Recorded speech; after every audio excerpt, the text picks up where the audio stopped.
Awalnya dari pemerasan santai dapat 4 miliar, ini jadi berantai. Oke. Siap, Bang Barat, terima kasih. Itu Nikita. Yang satu lagi siapa? Firdaus.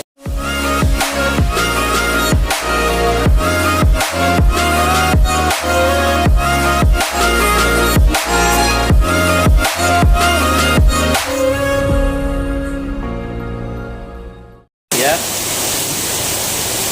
Apapun yang terjadi, kita ambil yang positif dulu, ditengahkan dulu. Karena ini menyangkut pembayaran senilai 4 miliar yang cukup besar, yang dimana kenapa dia membayar gitu. Harusnya kalau saya jadi Nikita Mirzani, saya lebih baik memilih melaporkan skincare tersebut daripada menerima 4 miliar. Saran saya, kembalikan aja uang itu, kemudian fight aja gitu. Dan pihak kepolisian, nggak usah urus yang begini, karena ini menyangkut keperdataan. Ya, karena adanya permohonan pertemuan dan persetujuan, bukan maling atau menggelapkan seperti masih banyak perkara-perkara lainnya yang itu orang ketipu gara-gara hacker yang membuat rekening orang habis, yang itu lebih utamakan daripada mengurus uang yang 4 miliar punya skincare tersebut. Dan saya yakin ini kita punya alasan dan memang sangat banyak kemungkinan untuk diproses hukum, bisa-bisa saja. Tapi tentu ada sebab akibatnya. Kalau mau netralnya diselidiki lagi apakah benar skincare itu melanggar undang-undang, melanggar POM, adanya suntikan dan lain sebagainya. Nah, karena kalau saya lihat ini ngeri-ngeri sedap. Kalau tindak pidana kejahatan ekonomi mencari mata pencarian dengan cara-cara seperti ini, itu sangat akan merusak para tiktoker atau maupun youtuber. Nah, mereka selama ini yang dinamanya buzzer bayaran kecil-kecil 100.000, tapi ini sangat besar sekali, ya. Karena saya pernah berhadapan semua dengan mereka, dan menurut saya kita ambil positif aja, terduga tidak bersalah, karena uang 4 miliar itu sedikit bagi Nikita Mirzani. Bang, tapi Bang, melihat status Nikita tersangka yang cukup cepat gimana, Bang? Ya, berarti ada kemungkinan Nikita akan ditahan, akan diproses. Tapi menurut saya rasa kalau Nikita misalnya dalam keadaan hamil atau dalam keadaan ada jaminan cek atau uang atau ada barang yang disita, saya rasa polisi nggak perlu melakukan penahanan Nikita.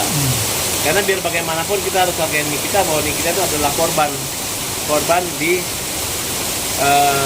sini, di mana anaknya tersangka harus laporan, supaya nggak elok kalau tiba-tiba dia ditahan. Kan tunggu ada waktu gitu, dan tidak perlu terburu-buru. Oke, semangat terus Bang, tapi Nikita punya langkah hukum nggak Bang ketika ditetapkan tersangka? Ya bisa, artinya dia bisa pra peradilan, atau kalau tidak dia nanti tunggu di pembelaan di pengadilan nanti.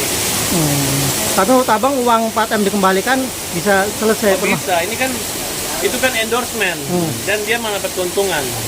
Karena dia membayar itu gara-gara penjualannya yang dari 50M turun ke 5 miliar. Karena pengaruh komen atau review daripada kita, tapi setelah itu kan naik lagi. Nah, jadi bagi saya uang senilai 4 miliar kecil. Kalau artis luar negeri bisa sampai triliunan. Harusnya Nikita dibayar bisa 20 miliar itu wajar. Makanya kalau ada yang bilang Nikita 4 miliar ada 20, tapi kita lihat lagi tergantung motif niatnya. Nah, kalau hanya percobaan pemerasan tidak, tapi kalau sudah terjadi ya boleh-boleh saja.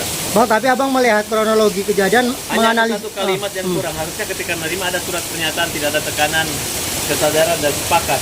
Jadi itu tidak ada. Jadi polisi tidak bisa mengada-ada.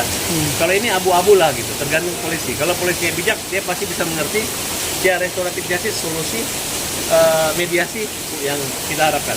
Bang, tapi Abang melihat ada indikasi dugaan ini kita dijebak nggak Bang? Artinya dijebak, akhirnya terjerat pemerasan? Nggak dijebak. Ini memang ada kok. Ini namanya simbiosis mutualisme.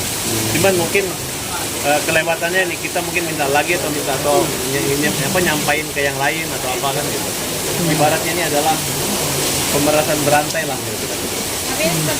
Awalnya dari pemerasan santai dapat 4 miliar, ini jadi berantai. Oke. Siap, Bang Barat, terima kasih. Itu Nikita. Yang satu lagi siapa? Firdaus.